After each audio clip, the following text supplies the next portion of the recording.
O maaring baka hindi pa po natin nare-reach yung peak yung peak ng init ngayon pong paparating na summer.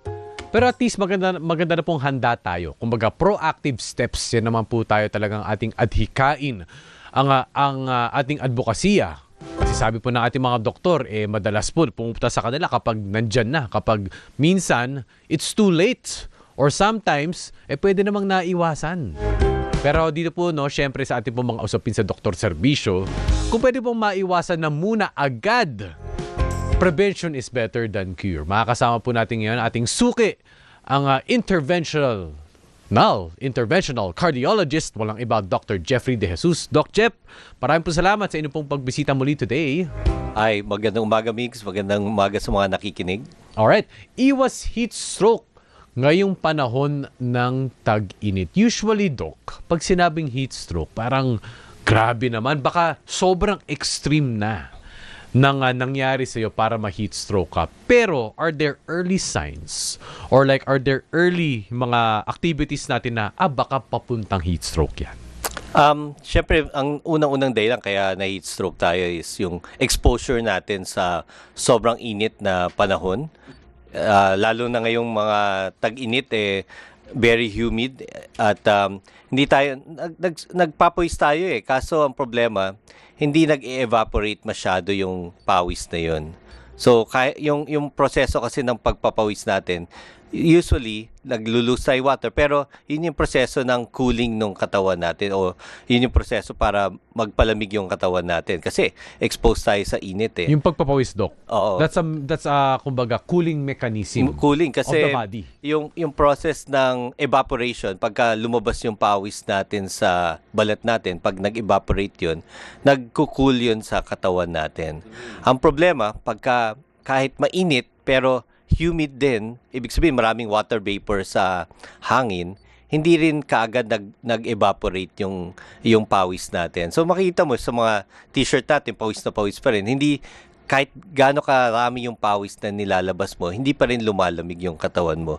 Kasi nga, hindi nag-evaporate ng mabilis yung pawis natin. Pag hindi nag-evaporate ng mabilis, ibig sabihin, Doc, hindi siya natutuyo? Tama ba? Hindi siya nawawala. Hindi siya nawawala sa katawan natin. At the same time, hindi nagkukul yung katawan natin. Kasi nga, hindi nakakapag-evaporate yung pawis. So, Doc, kapag prolonged, kapag napahaba yung hindi pag-cool ng katawan, ano nang next effect Well, niyan? makikita natin muna, syempre, magdadry yung ating katawan, dry yung lips.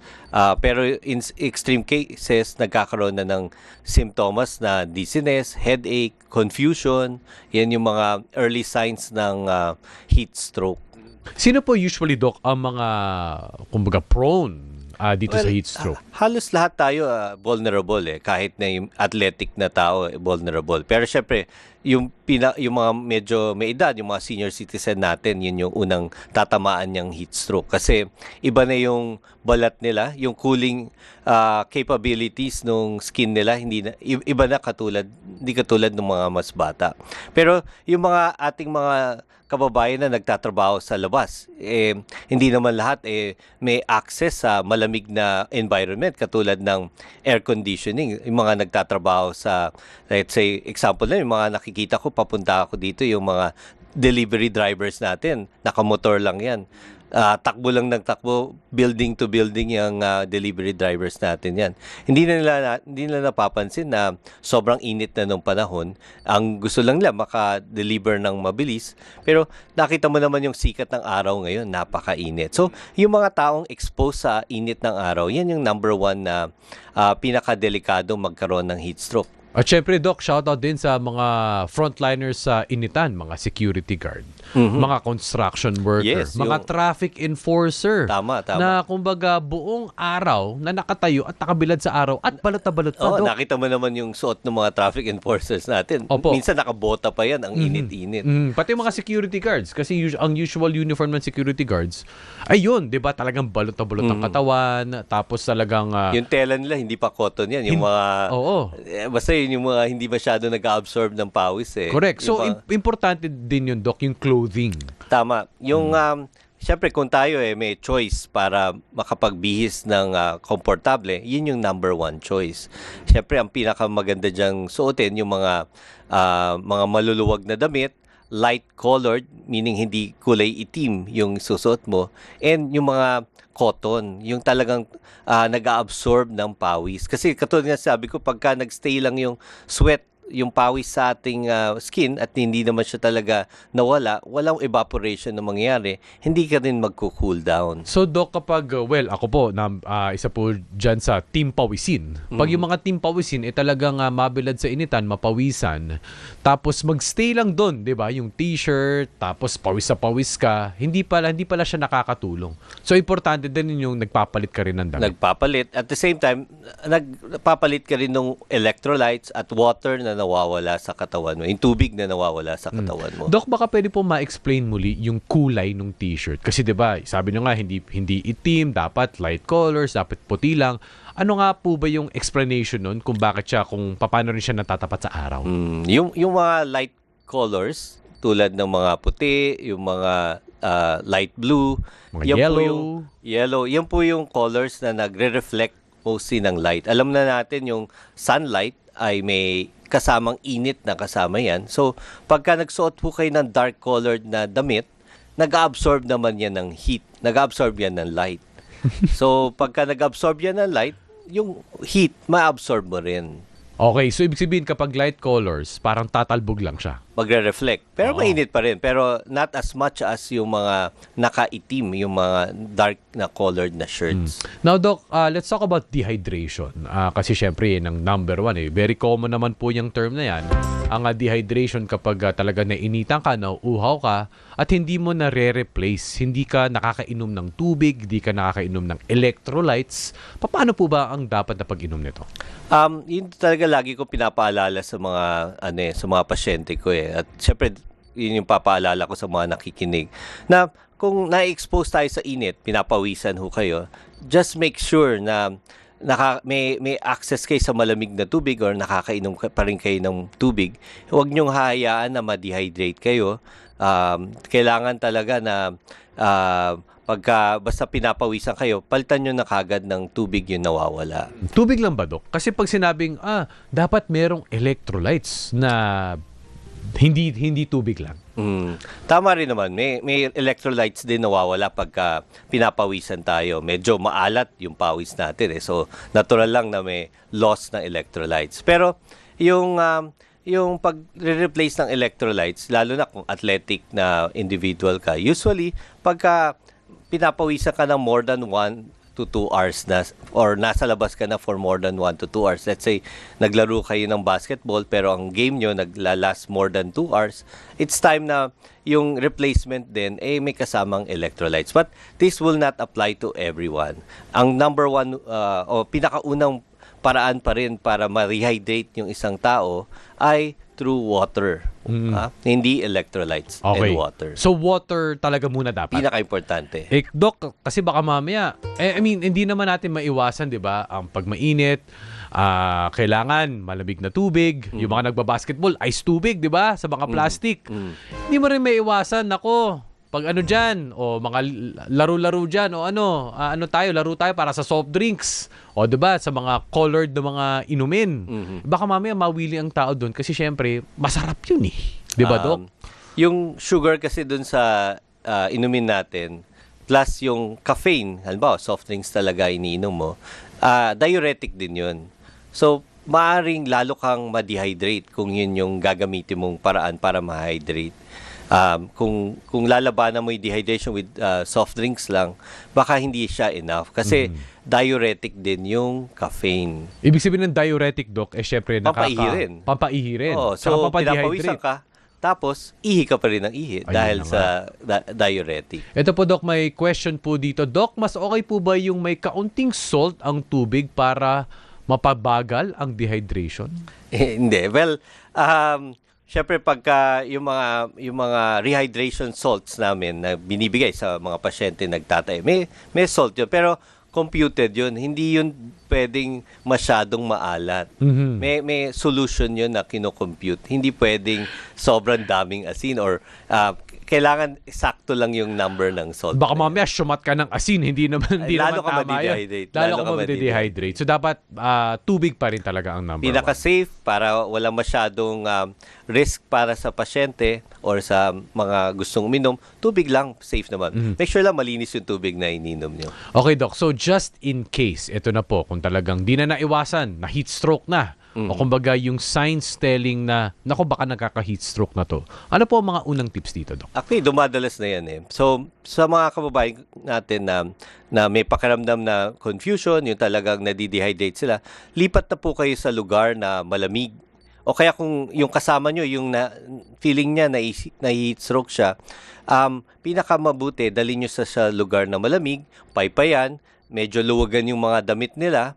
Kung kaya pa nilang uminom ng tubig, painumin nyo ng tubig. Pag hindi, at talagang nagtuloy-tuloy at nagkaroon siya ng malalang heat stroke, kailangan tumawag na kayo sa hospital para kumuha ng ambulansya, dali na rin siya sa hospital. Pero kung hindi naman siya ganun kalala, make sure lang na ilipat nyo sa isang lugar na malamig yung isang pasyenteng yun. Para po sa kaalaman ng mga nanonood, nakikinig ngayon, no, syempre hindi naman tayo nananakot. Pero kung sakaling mangyari na ito, ano po yung mga extreme na pwede mangyari kung talaga na heat stroke ka na? Yung pagkakaroon ng heat stroke talaga emergency yun eh. So, dapat dalhin sa ospital. Pwede mawala ng malay yung isang pasyenteng na heat stroke. Para rin ang symptoms niya na stroke talagang nagsha-shutdown yung buong katawan nila dahil sa sobrang init. Hindi makapag-function ng mabuti yung ating katawan, yung mga cells natin. May certain temperature lang yan na nagfa-function. Pero pagka over than the usual temperature, magkakaroon na rin ng damage yung organs natin. Kapag magka-damage ng organs, the extreme, Doc, pwede po ba ito makamatay?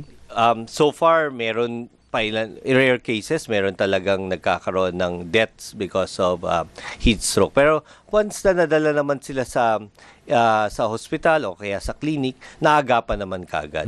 Okay, so syempre, yun naman kumbaga, very, very rare cases. Ayaw naman natin na umabot doon. Siguro yung mga umaakit ng bundok, walang ready access sa clinic or sa hospital, malayo yung pinakamalapit na emergency room. Yun yung mga talaga nagkakos na death. Pero nandito tayo sa city at sa syudad, basta po madala naman kagad sila sa hospital, maagapan, mabigyan ng first aid, mabigyan ng hydration kagad, ma-hydrate kagad yung pasyente, naagapan naman. Pero I guess, Doc, no, at least for kumbaga mas malawak na audience, yung mga kausap natin dito, yung mga siguro nakaka-relate dito, yung mga araw-araw nagko-commute, yung araw-araw bumabiyahe, yung mga pupunta sa mga opisina, pipila, na wala namang aircon, di naman malamig, yung mga frontliners natin, ano kaya yung mga pwede nilang magawa at least sa bahay on their own para alam nilang ganito exposure nila at hindi sila ma-heat stroke? Ulitin ko, yung pinaka-importante is yung clothing natin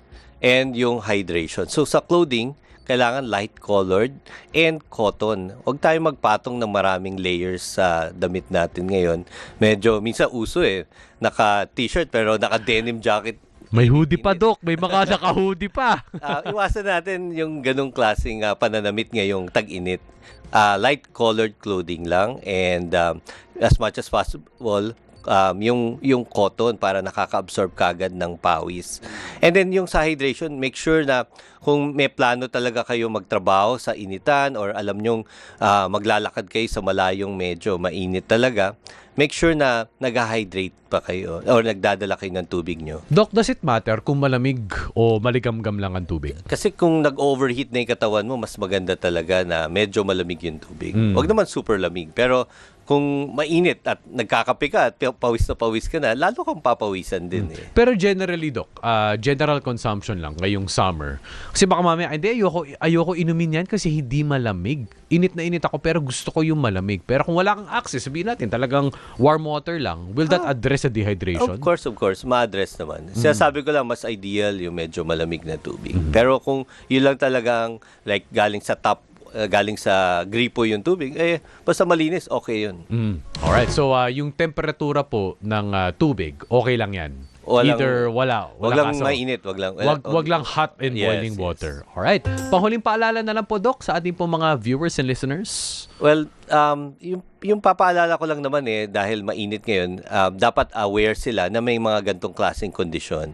And kung alam naman nila ma-expose sila sa init ng araw, magsuot na sila ng mga light-colored clothing at as much as possible, cotton, magpayong kung kaya magpayong. And kung maiwasan naman talaga na nakabilad sa araw, iwasan na lang natin. Talaga, hindi lang naman heat stroke ang makukuha mo sa sobrang bilad sa araw. Pati cancer, ang mga sakit sa balat, pwede mong makuha sa sobrang pag-expose mo sa init. At the same time, make sure na may baon tayo or may lalagyan tayo dala na may lamang tubig.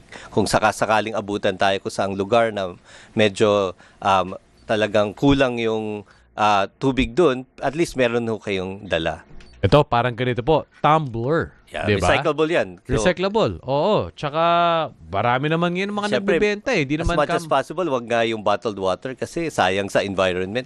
Baka rin maitapon din sa basurahan. Isa lang pa yun, Doc, papahabol lang. Especially kapag yung mga bottles is yung naiinitan, na iwanan sa kotse. Diba? Tapos nainitan siya, inunom mo yung tubig. Harmful din yun, Doc, diba? Is it?